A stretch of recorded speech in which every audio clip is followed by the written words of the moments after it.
I'm walking right now on a corner of a biblical wall, which was the eastern wall for Jerusalem.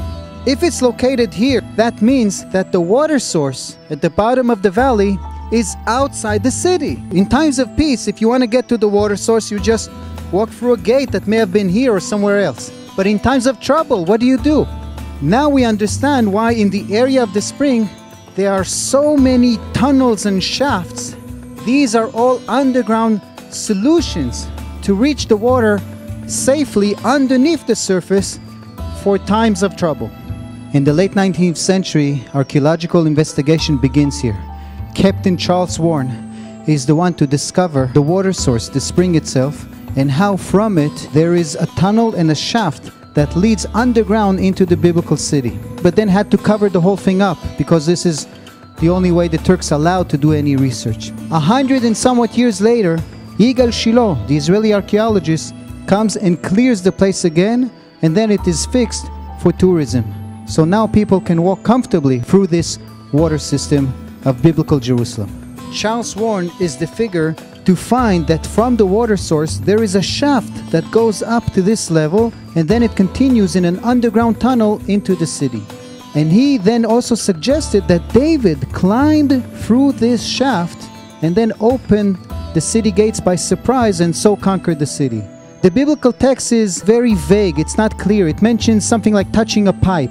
It was a common assumption that this is the pipe. However, new research now puts this theory into history of research. The new theory suggests that the original quarrying of this passage was up to this level in the 8th century.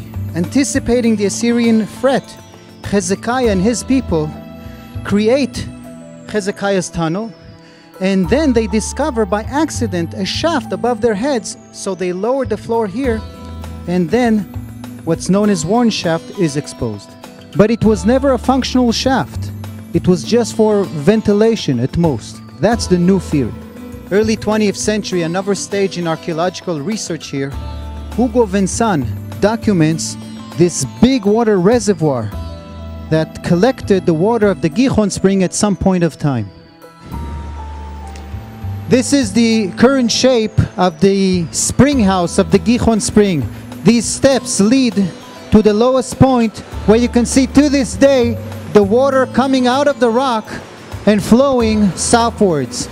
Ironically, the biblical water source of Jerusalem disappeared in the Roman times and in the Middle Ages, and people thought that the Siloam pool is where the water come from. To this day, the water of the Gihon spring are carried along a 533-meter long tunnel that was made by King Hezekiah to protect the city from the Assyrians. Now I'm walking in the Canaanite tunnel, a tunnel that preceded the one that Hezekiah made.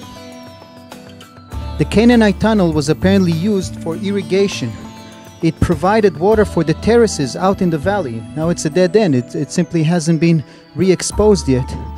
And frankly, we don't understand everything in this water system. What exactly is the relationship between the Canaanite tunnel, Hezekiah's tunnel, Warren shaft, and the big water reservoir? There are still some unsolved questions about the water system of biblical Jerusalem.